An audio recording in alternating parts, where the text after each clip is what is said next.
हाय दोस्तों, स्वागत है आपका मेरे YouTube channel it's horror time में। दोस्तों, आज जो स्टोरी मैं आपको सुनाने वाला हूँ वो विशाल सिंह की है। दोस्तों, विशाल सिंह एक ट्रिप पर जाते हैं अपने 3 दोस्तों के साथ और दोस्तों उन्हें ये नहीं पता कि आगे उनके साथ क्या होने वाला है। दोस्तों, उन्हें रात की ट्रिप वैसे तो ज्यादा कुछ पसंद आती नहीं है, पर दोस्तों उनके साथ ऐसी मुश्किल फंसी कि उनको रात में एक ट्रिप पर जाना ही पड़ा। दोस्तों, हुआ यूं था कि वो अपने 3 दोस्तों के साथ एक ट्रिप पर गए हुए थे, जहां वो अपनी बिजी लाइफ से कुछ समय निकालकर एक ट्रिप का प्लान किया था और वहां उनको आखिर जाना ही पड़ा। और दोस्तों, उस ट्रिप में उन चारों दोस्तों को काफी ज्यादा मजा भी आया था। पर दोस्तों, विशाल सिंह को ये नहीं पता था कि आते वक्त उनके साथ क्या क्या होने वाला था। आइए दोस्तों, हम वो सब जानते हैं। दोस्तों, जब उन्होंने अपनी पूरी ट्रिप फिनिश कर ली थी, तब जब लौटने की बारी आई, तब रात के 9:30 बज चुके थे और विशाल सिंह को अब डर लगने लगा था, क्योंकि उन्हें वैसे भी रात को ट्रिप करना पसंद नहीं है और किसी किसी के स्वभाव में होता भी है कि उन्हें रात पर कोई ट्रिप करना पसंद नहीं होता। तो दोस्तों, विशाल सिंह ने अपने तीनों दोस्तों को वहीं पर रुक जाने को कहा, पर वो उनका मजाक उड़ाते हुए उन्हें फट्टू चिढ़ाकर कार में बैठने को कहा। दोस्तों, वो चारों दोस्त अब रात को ही अपने घर की ओर निकल गए। दोस्तों, थोड़ी आगे जाते ही उनमें से एक दोस्त सबको बोला कि यहाँ से राइट की तरफ जाने वाला रास्ता हमारे घर से शॉर्टकट पड़ेगा। दोस्तों, विशाल और डर गया और उन्होंने वो रास्ता लेने से उन सबको मना कर दिया।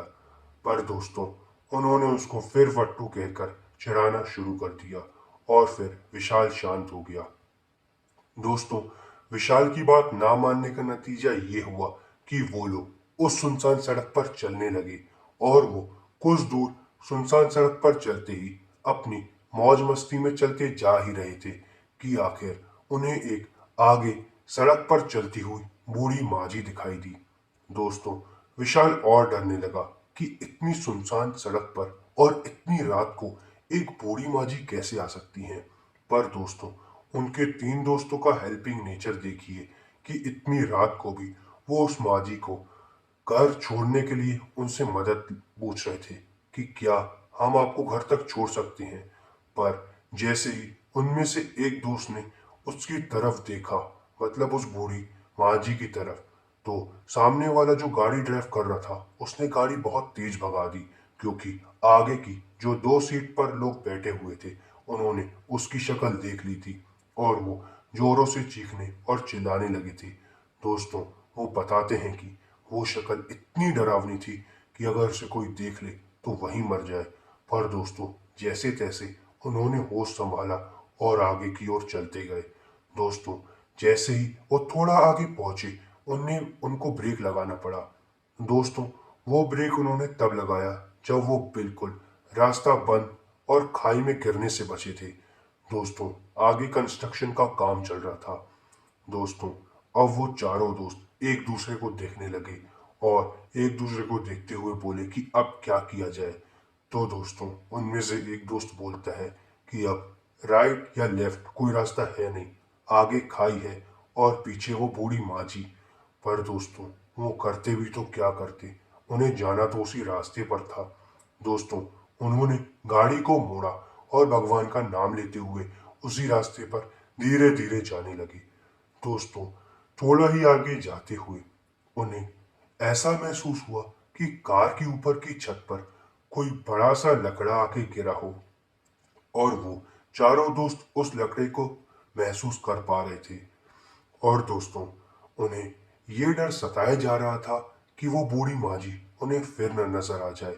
और दोस्तों, अब तो उन्होंने उसका चेहरा भी देख लिया था और वो लोग समझ गए थे कि वो कोई साधारण इंसान नहीं, बल्कि कोई प्रेत या आत्मा ही हो सकती है। दोस्तों, तो हुआ यूं कि आगे जैसे ही वो जा रहे थे, उन्हें दूर खड़ी एक औरत वापस दिखाई दी और अब वो औरत उन्हें दिखाई देती और फिर गायब हो जाती। और कार के रियर व्यू में जब वो लोग वापस देखते तो उन्हें पीछे से वो औरत वापस दिखाई हुई मिलती और अब वो औरत उनकी गाड़ी का पीछा करती है। दोस्तों, अब वो लोग और जोर से चिल्लाना और चीखना शुरू कर देते हैं और उनके ऊपर जो लकड़ा गिरा हुआ था वो भी उस बूढ़ी औरत ने ही गिराया था और वो बार बार उसकी कार की छत पर चढ़ के कूदती और फांदती हुई उस कार के आगे पीछे हुए जा रही थी, पर वो जैसे तैसे कार के अंदर नहीं आ पा रही थी। दोस्तों, उन्होंने जैसे तैसे उस कार को जितनी स्पीड हो सकी उतनी स्पीड में कार को भगा के आगे निकाल लिया और आजू या बाजू ना देखते हुए जाके सीधा एक मंदिर पर रुके और फिर उस मंदिर पे वो लोग जाके सोए।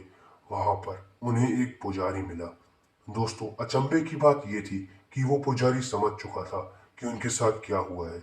उन सब की हालत देखकर ये समझ चुका था कि ये कोई आम बात नहीं है, ये गंभीर रूप का मामला है। और दोस्तों, उस पुजारी ने उन सब से जो भी वाकया उनके साथ हुआ था वो पूछना शुरू कर दिया।